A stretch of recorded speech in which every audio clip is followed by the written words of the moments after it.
आज तक। अनलॉक की तैयारी तो शुरू हो चुकी है, लेकिन इसमें सावधान रहने की भी बेहद जरूरत है, खासकर उन राज्यों में जहां ढील दी जा रही है, क्योंकि लोगों की लापरवाही फिर से भारी पड़ सकती है।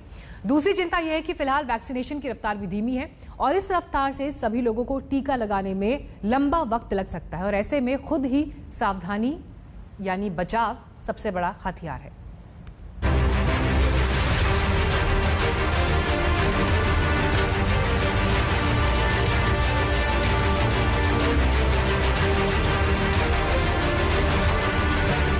बिना वैक्सीनेशन के कोरोना से लड़ा नहीं जा सकता, ये बात बार बार एक्सपर्ट्स कहते आ रहे हैं और इसी पर विश्व स्वास्थ्य संगठन भी जोर देता रहा है। लेकिन जिस तरह से वैक्सीनेशन की रफ्तार कमजोर पड़ी, उसने सबकी चिंता बढ़ा दी है। WHO ने कहा कि यह महामारी तब तक खत्म नहीं होगी जब तक 70% आबादी को टीका नहीं लग जाता, क्योंकि बड़ी चिंता इस बात की है कि वायरस अपना रूप बदलकर ज्यादा संक्रामक और ज्यादा खतरनाक बन रहा है।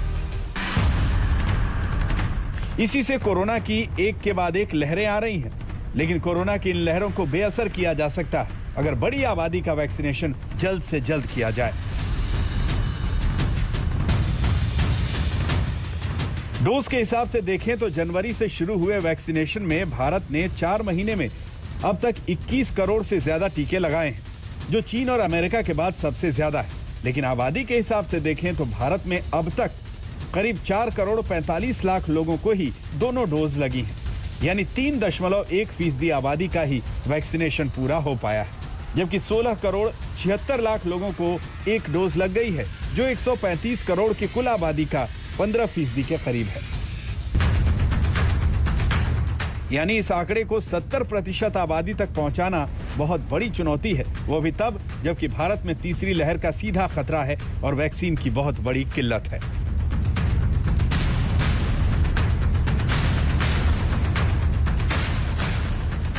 सरकार का टारगेट यह है कि दिसंबर तक करीब 94 करोड़ की पूरी वयस्क आबादी को टीका लगा दिया जाए, लेकिन ऐसा करने के लिए अनुमान है कि अगस्त से हर दिन कम से कम 90 लाख डोज लगाने होंगे, जबकि पिछले 24 घंटे में करीब 30,35,000 टीके लगाए गए। इस हिसाब से वैक्सीनेशन की रफ्तार आगे कम से कम 3 गुना बढ़ानी होगी और दिसंबर तक यही स्पीड रखनी होगी अगर सबको वैक्सीन लगानी है, क्योंकि ऐसा किए बिना कोरोना के खतरे को कम नहीं किया जा सकता।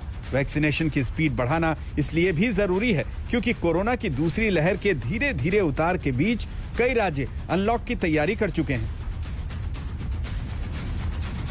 कोरोना कर्फ्यू को धीरे धीरे हटाना है। जिले में क्या करना है, जिले का क्राइसिस मैनेजमेंट ग्रुप बैठेगा। अभी हम यहाँ से गाइडलाइन भेज रहे हैं, वो गाइडलाइन आपकी मार्गदर्शिका के रूप में काम करेगी, लेकिन अंततः फैसला आप करोगे। धीरे धीरे आने वाले हफ्तों में जैसे जैसे केसेस कम होंगे, आज जो पिछले 24 घंटे में लगभग 900 केस आए हैं, पहली बार 1000 से कम केस हुए हैं, तो मैं उम्मीद करता हूं कि जैसे जैसे केस कम होंगे हम और अनलॉकिंग करेंगे। जनपदों में अभी भी एक्टिव केस 600 से ज्यादा हैं।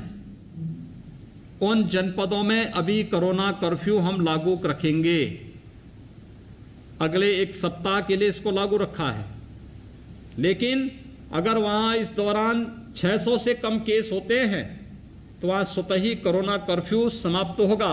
और जो कोरोना कर्फ्यू में ढील दी गई है कि वहां पे सुबह 7 बजे से लेकर शाम 7 बजे तक कुछ शर्तों के साथ ढील दी जाएगी।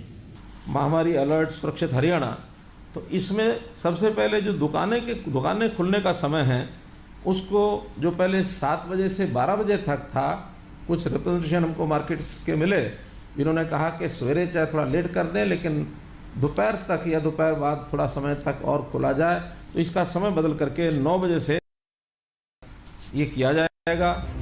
यूपी में लखनऊ समेत 20 जिलों में अभी कोरोना कर्फ्यू जारी रहेगा, लेकिन 55 जिलों में 1 जून से शर्तों के साथ कई रियायतें दी जाएंगी। वीकेंड लॉकडाउन और नाइट कर्फ्यू के बीच दुकान और बाजार, ऑफिस आदि खुलेंगे।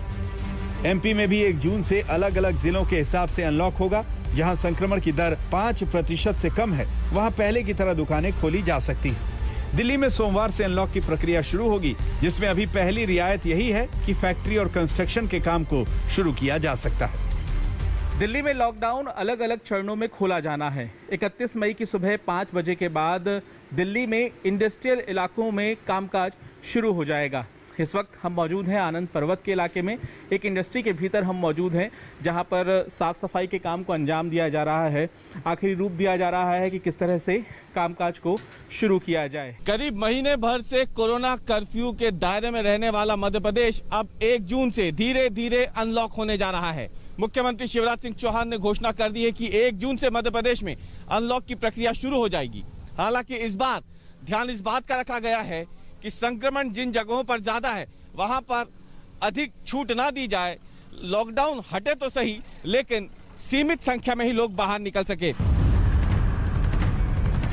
कई राज्यों में केस लगातार कम हुए तो ढील देने का फैसला किया गया, लेकिन कई राज्य थोड़ा इंतजार कर रहे हैं जिससे अभी कुछ हफ्ते सावधानी बरती जाए। इसके बावजूद आज नहीं तो कल अनलॉक की प्रक्रिया की तरफ बढ़ना ही होगा, क्योंकि लॉकडाउन कोरोना से लड़ाई का अस्थायी समाधान नहीं है।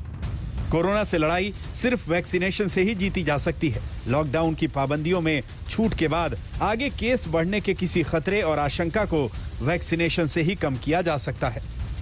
दिल्ली से आशुतोष मिश्रा और भोपाल से रवीश पाल सिंह के साथ आज तक ब्यूरो।